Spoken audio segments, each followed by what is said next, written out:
हर हर महादेव भक्तों।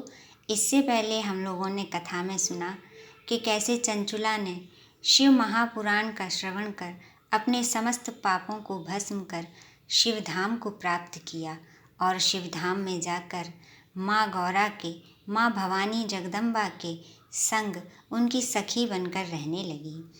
किंतु एक समय चंचुला देवी ने पूजा की समस्त सामग्री थाल में सजाकर माँ जगदम्बा की स्तुति करना प्रारंभ किया और चंचुला माँ जगदम्बा की स्तुति करते हुए बोलने लगी कि हे गिरजानंदिनी, स्कंद माता उमे, मनुष्यों ने सदा आपका सेवन किया है।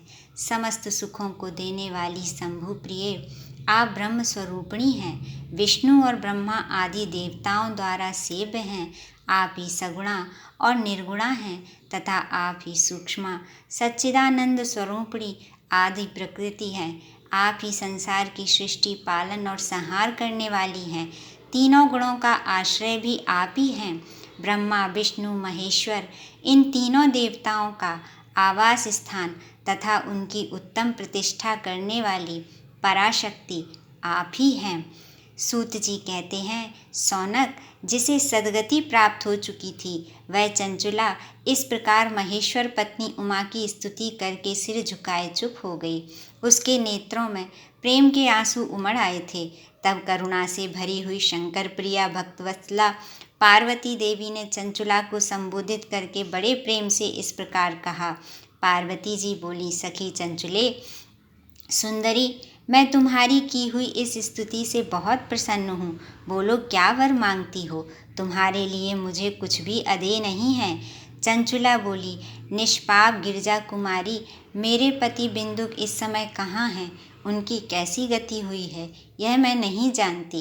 कल्याणमयी दीन वत्सले, मैं अपने उन पतिदेव से जिस प्रकार संयुक्त हो सकूं वैसा ही उपाय कीजिए। महेश्वरी, महादेवी, मेरे पति एक शूद्र जातीय वैश्या के प्रति आसक्त थे और पाप में ही डूबे रहते थे। उनकी मृत्यु मुझसे पहले ही हो गई थी। ना जाने वे किस गति को प्राप्त हुए हैं। इस प्रकार चंचुला माँ पार्वती से प्रार्थना करने लगी। जो करुणा की सागर हैं, वो माँ पार्वती चंचुला से बोली। गिरजा बोली, बेटी, तुम्हारा बिंदुक नाम वाला पति बड़ा पापी था। उसका अंतःकरण बड़ा ही दूषित था। वैश्या का उपभोग करने वाला वह महामूढ़ मरने के बाद नरक में पड़ा।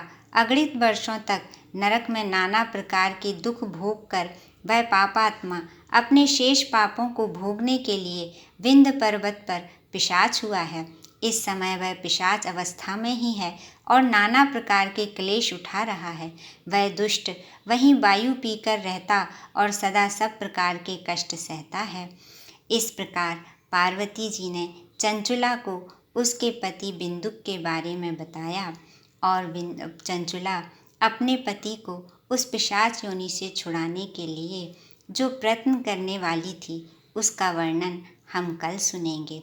हर हर महादेव भक्तों, आपने देखा कि कैसे शिव पुराण की कथा में चंचुला का वर्णन आया कि उन्होंने अपने पति को प्राप्त करने के लिए, अपने पति को प्रेत योनि से छुड़ाने के लिए माँ गिरजानंदिनी, माँ उमा देवी की, माँ जगदम्बा की स्तुति की। अगर हमें भी हमारे जीवन में पति से संबंधित कोई भी समस्या है तो हमें माँ जगदम्बा भवानी की स्तुति करनी चाहिए। जय बोलो जगदम्बे मैया की जय। हर हर महादेव की जय।